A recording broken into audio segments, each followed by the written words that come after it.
We are learning more today about a tragic accident that killed a paramedic Monday morning. Not only are her co-workers honoring her and remembering her legacy, people who were there at the crash are speaking out about what they saw and what may have happened.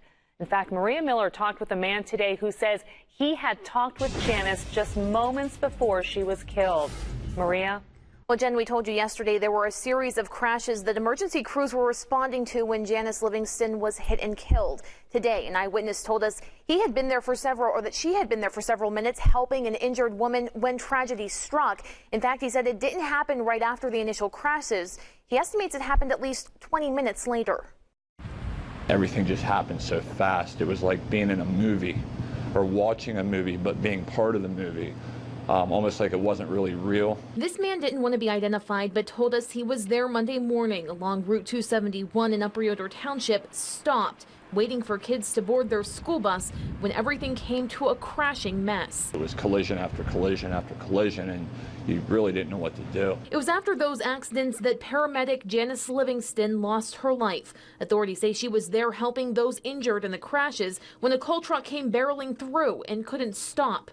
All I could think was to run. Other people ran other directions, and people were screaming and crying.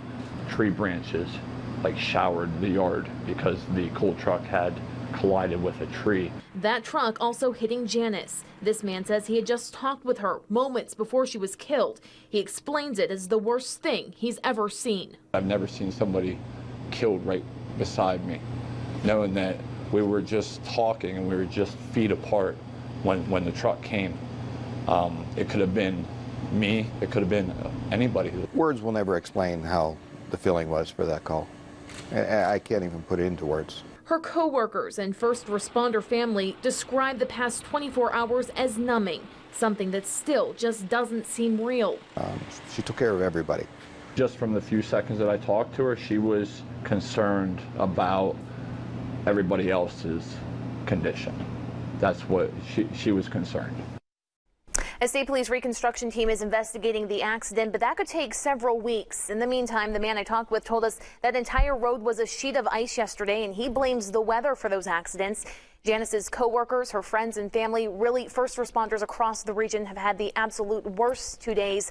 We've heard so much about her, and the tributes keep pouring in. We'll have much more ahead at 6. Reporting live, Maria Miller, 6 News.